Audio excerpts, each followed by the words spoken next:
Welcome to our daily Facebook Live update here at HQ for Pinnacle People Solutions.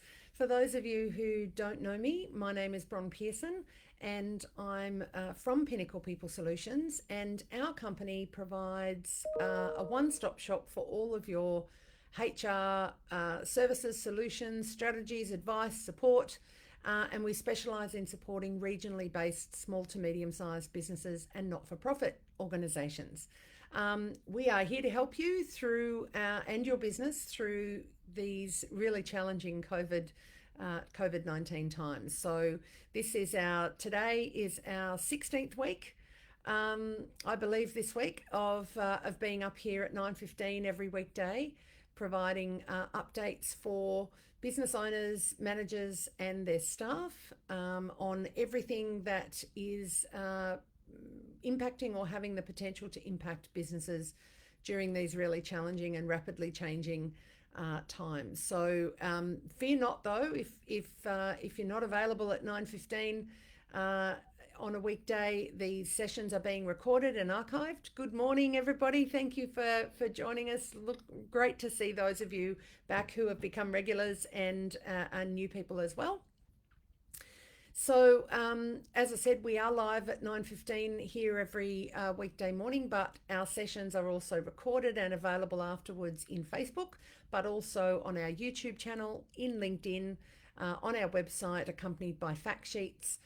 So any of the ones that we've done in this period of time, you can go back through our archive on our website or YouTube and watch them afterwards. So no need to worry if you miss them when they're live streamed, because they're available in lots of other ways thereafter. So what we've been aiming to do with each day's live stream is to give you an update on the last 24 hours and anything of particular significance that might impact on employers, their managers, and their staff, but also to give you more detailed information about topics relating to staffing and business management as we're all navigating COVID. So we've had a number of requests over the weeks for particular topics for us to cover, which has certainly influenced the information that we've covered and that we're sharing with each and every one of you. But we're also welcome to suggestions for other topics. Certainly would welcome those suggestions from you. So please keep them coming. We will also schedule topics that we think are of particular interest or assistance to business, their managers and their staff. So don't hesitate to join us. See what's coming up and either log in when we're live or feel free to catch up afterwards. So please ask any questions that you might have as we go along. Good morning, Jess and Gina. Lovely to see you this morning. So please ask any questions, as I said, in the chat screen as we go along, and I'll do my best to answer straight away. But if I do have to take something on notice, I'll pop back the following morning with the answer to the question, or I'll let you know if it's a private request. So outside of this, of course, you can contact myself or my phenomenal team of wonderful HR support and experts anytime via Facebook. You can, obviously not that Facebook is the exclusive means, of course, but you can also reach us by phone or email or our website or our YouTube channel or our LinkedIn page.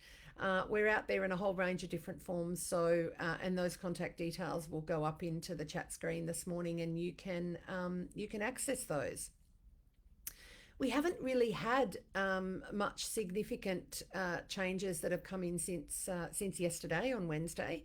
I do want to remind people about the New South Wales State Government grant of $10,000 for COVID-affected businesses. That will close. Applications for those grants will close on the 30th of June.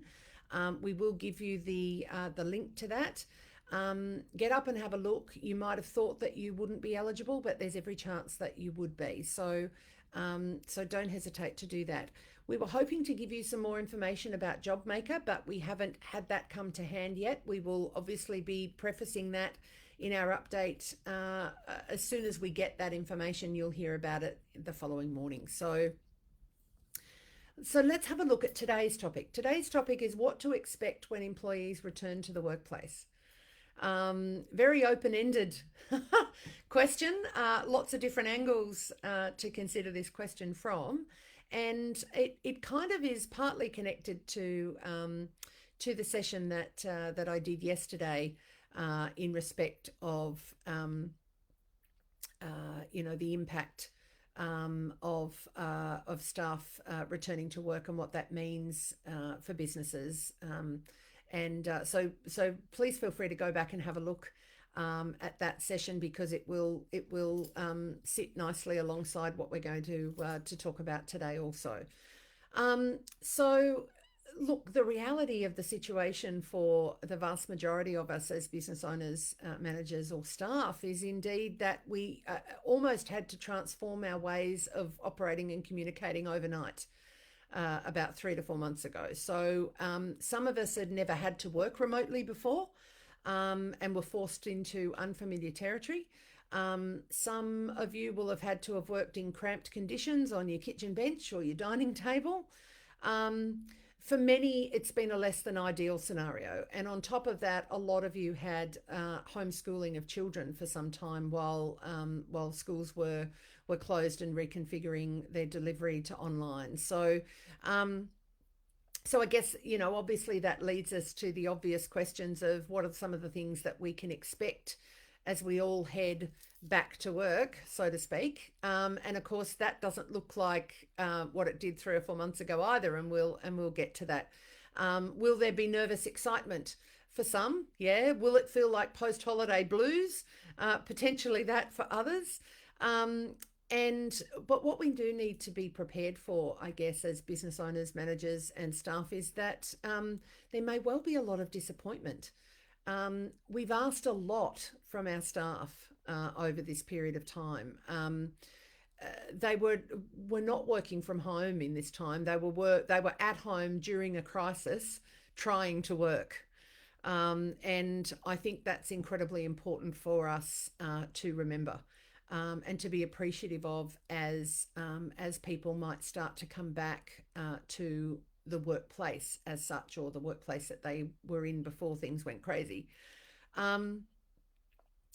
Certainly, my expectation is that all of the staff who found themselves in this situation would have had the sense that they've done a great job.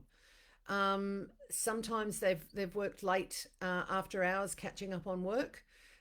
Many staff would have had emails from the business owner or the manager, hopefully thanking them for their hard work and support during these difficult times. And hopefully they've heard that message more than once. So there will be some expectation when staff start coming back to their regular work environment of some reciprocity. There will be a lot of expectations for managers to be accommodating and understanding and to continue to do those things. The first few weeks could start off with a lot of energy and excitement, but then that will potentially wane. So one of the things that I would say to business owners and managers is don't go back to normal. This pandemic has, in many ways, presented those of us who own or lead businesses and staff with the ultimate test. Can we communicate effectively and reassure staff despite so much uncertainty? We do need to be more understanding and aware that when we all go back to the office, there'll be a bright new world potentially. And if we as management just want to go back to normal ways or how things were before, we may well meet, understandably, a lot of resistance. So it doesn't need to run smoothly in the beginning. We've all been through this incredibly turbulent time and continue to. We need to actually stand still for a bit and reflect on what we've learnt. And we need to listen more and to see what we can reorganise. So most of us will have experienced a crisis that will likely have been accompanied by a drop in performance. We certainly saw that in the recovery from the global financial crisis, for example. Data showed that businesses that had the ability to reflect on the future, not the past, had the quickest recovery from the global financial crisis. So that's good intel for us to know moving forward through and past this pandemic. There is a recommendation, and some businesses will, by force of the need for their business, will need to have staggered or separate teams when staff start returning to work. This will also help manage control if there's an outbreak in one team. Then one team is quarantined, but the other isn't necessarily.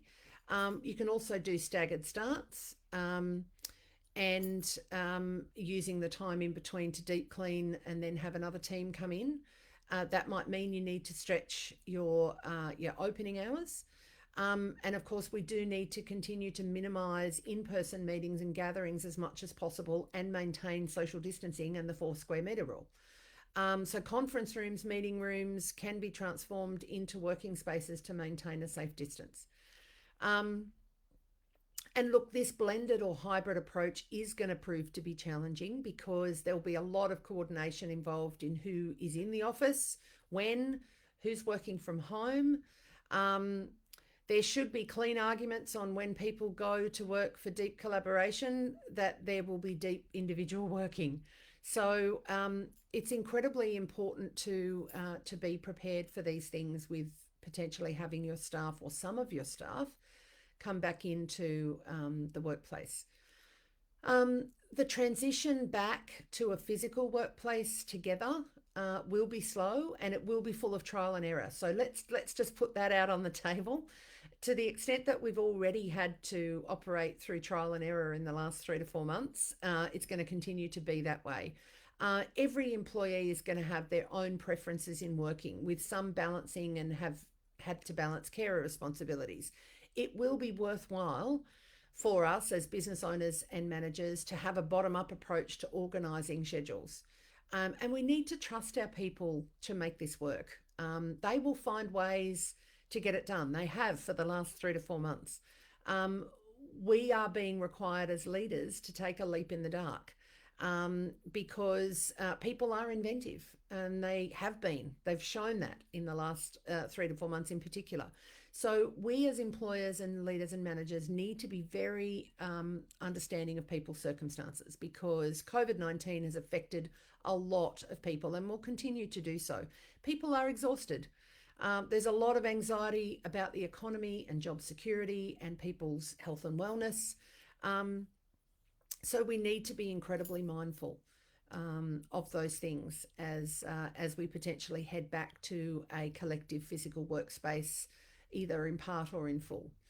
The other thing I want to really focus on in terms of what to expect as staff start to come back to work is as you gear up to return to work safely, there is one issue that you may be overlooking, and that's your ability to respond in an emergency.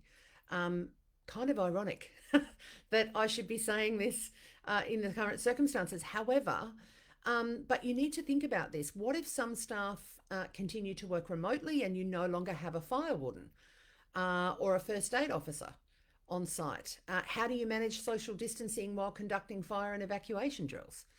Where can groups of people safely assemble given social distancing requirements? And what about hygiene factors, such as stairwell handrails that staff touch as they might exit a building, doors, door frames, all of those sorts of things? So the question that you need to ask yourself is, are you prepared for an emergency? Emergency preparedness needs to be part of every return to work plan. So that begs the next question. Do you have a good and effective COVID safe plan and a return to work plan for your teams? Businesses are obligated. We are all obligated to be emergency prepared and ready. That is an integral part of our health and safety obligations under law, but also morally and ethically. An emergency could present itself at any time, irrespective of COVID-19, and the challenges that are associated now with new normals as we are experiencing them and are going to experience them. So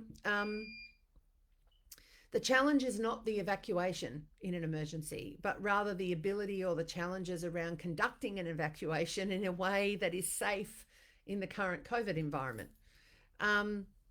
So we don't, as businesses, have the usual structure in place to be able to respond should our building go into evacuation, be it manually or automatically.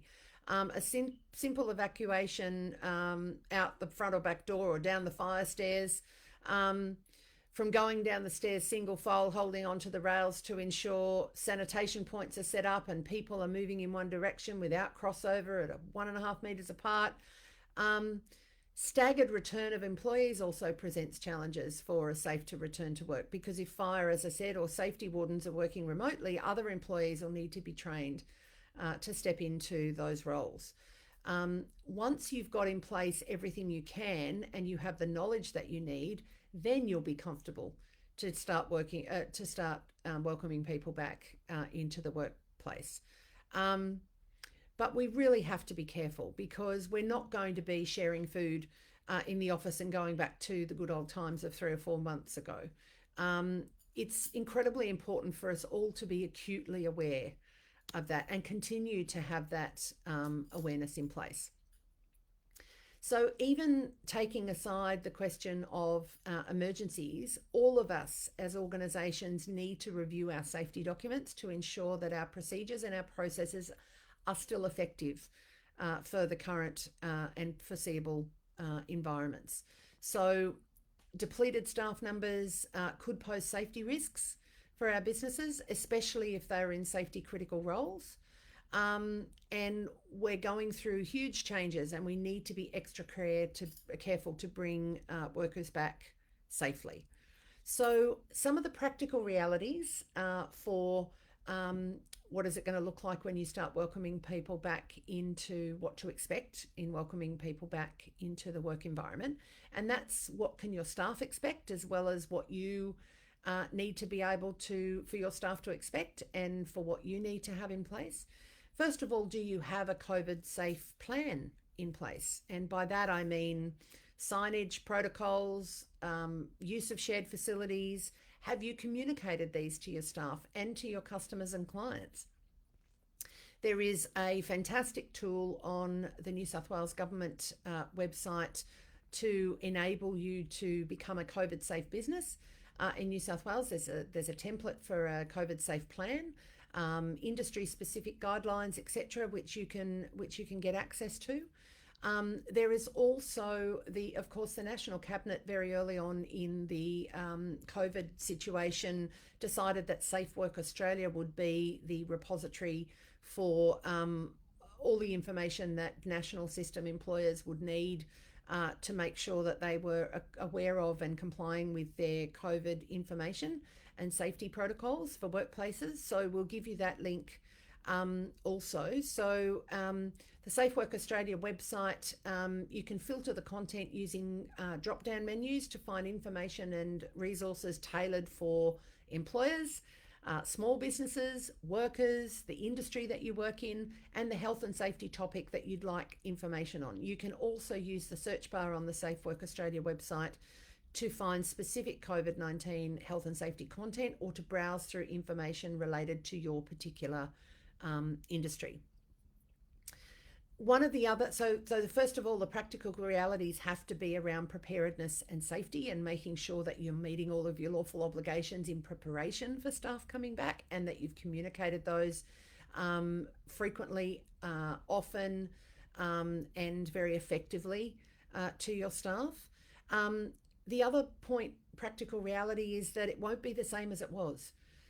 Business as usual essentially is no more. So we need to help our staff to adjust to the new normals. And that is going to mean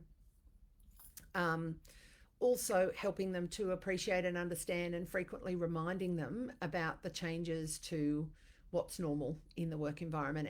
And I don't want to use the term policing those, but it is really important for you to take that active role. And I'm sure your staff aren't going to mind if you keep reminding them. We are creatures of habit. We need to develop some new ones back in our workplaces, where those who are coming back are returning to those. Look, the other thing I would say in terms of practical realities is that staff may be nervous and apprehensive. They may potentially be fearful of exposure to COVID-19. If you're an essential service or supplier in New South Wales, then your staff will be exempt from having to prove that they contracted COVID-19 in the workplace.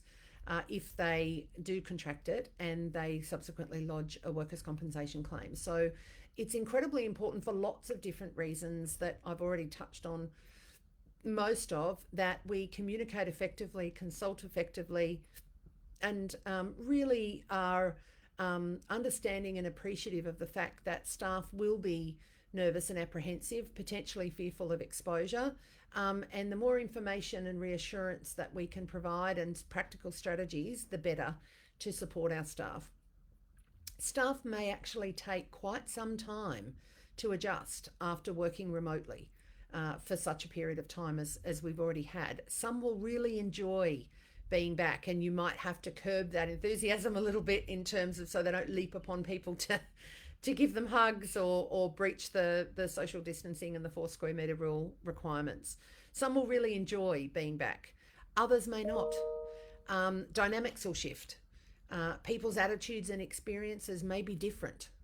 They're likely going to be different given the last 3 to 4 months. And there may be conflict. And last week, Jessica, our consultant psychologist, did a fantastic presentation on conflict in the work environment. So I'd encourage you to get up on our website or our YouTube channel and have a look at that if you haven't seen it already. The other reality, which I foreshadowed earlier, is that staff may not actually want to return to the workplace, and they may have legitimate concerns or requests for flexibility that you as an employer have an obligation to take seriously and to respond to within timeframes, legislated timeframes, and in writing. So if you have any gaps in your understanding or your knowledge about the obligations that you have to your staff across the whole wide spectrum of what those obligations look like, then feel free to get in touch with us and have a conversation about that. If you have any doubts that you may not necessarily be across at all, we can talk you through what that looks like. But there's every chance that you're going to have some of your staff that will not want to return to the workplace, and they may have legitimate concerns or requests for flexibility that you have an obligation to consider and respond to. So talk to us about that as and when you might encounter those things. You do have to be a bit of a meanie pants as business owners and managers, in that you do and will need to continually reinforce social distancing, hand hygiene, new processes and protocols, have your signage up, your workplace culture, which I talked about at some length yesterday, or as I like to describe it, how things are done around here, will need to adapt. So you need to be really mindful of what it is now and what it is going to need to adapt to be in order to manage the physical relocation back into the environment of some people. There are some important pointers from yesterday's presentation that I just want to remind people about today, because it equally applies in this particular topic today in terms of what to expect when your staff return to the workplace. And that is that, first and foremost, for you as business owners and managers that are listening to this, it's about leadership. Doing as I do, not as I say. That is going to inspire your staff. Hopefully you've also been able to be a good leader through this last 3 to 4 months with all of the uncertainty. There's going to be more uncertainty as people start to return, some people start to return to a workplace environment. Different people respond to different circumstances in different ways. You'll need to adapt first and foremost as a leader and a manager. It's really important that you also look after your own health and well-being in this time, and make sure that you've got support, because if you don't have those things and aren't caring for yourself, then you're not really going to be that helpful to those who are going to be relying on you for guidance and direction.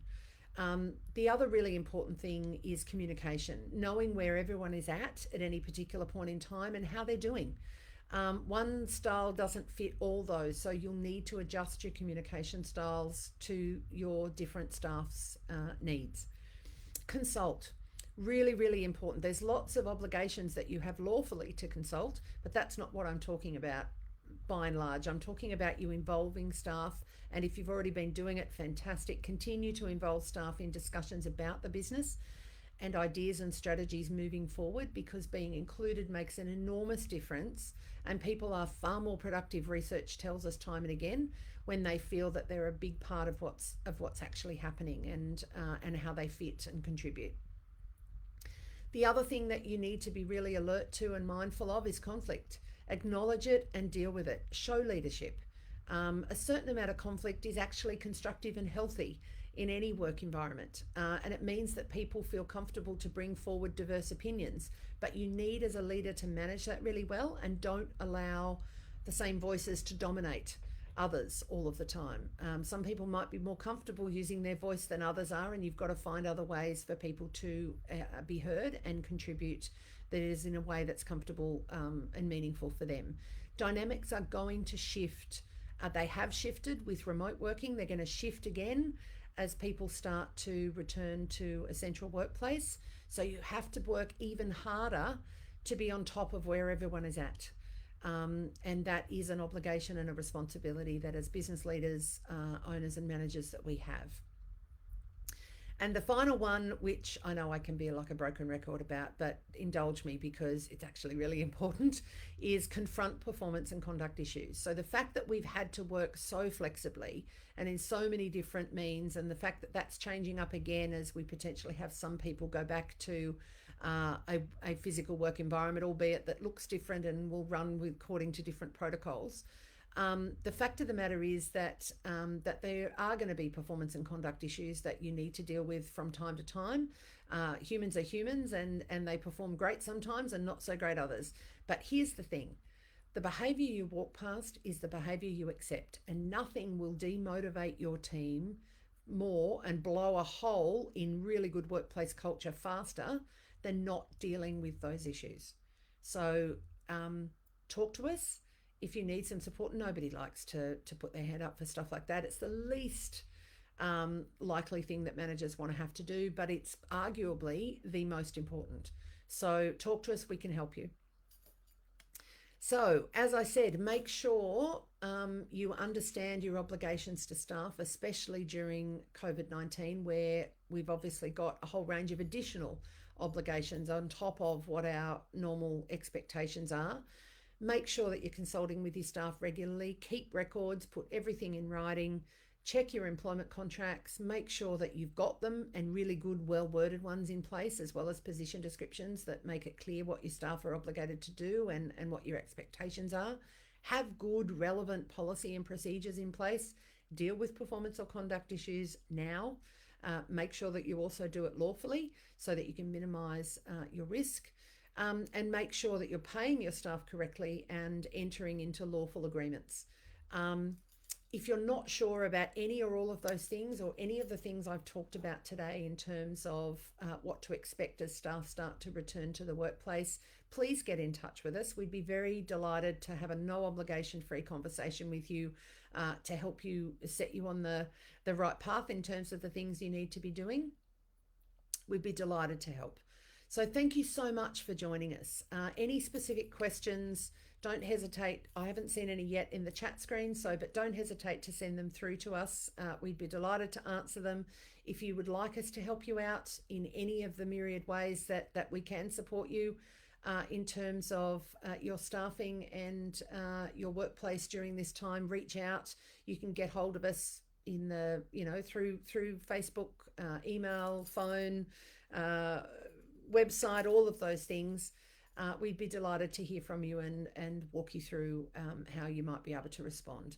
So please join me again tomorrow. Thank you so much for joining us today. Tomorrow I'm going to be talking about how are employees coping during COVID, and we'll have a look at some of the most recent research as well.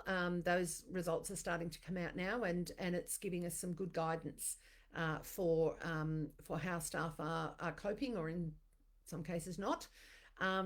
And so join us tomorrow when we give you a 24-hour update and talk about that. Please invite your colleagues, your friends, your family, anybody that you think would find this interesting and also helpful. In the meantime, please hug the people that you're allowed to and wave cheerily at those that you can't. Stay safe, stay distant, keep up that great and fantastic hand hygiene and social distancing, and we'll really look forward to seeing you tomorrow. Thank you so much.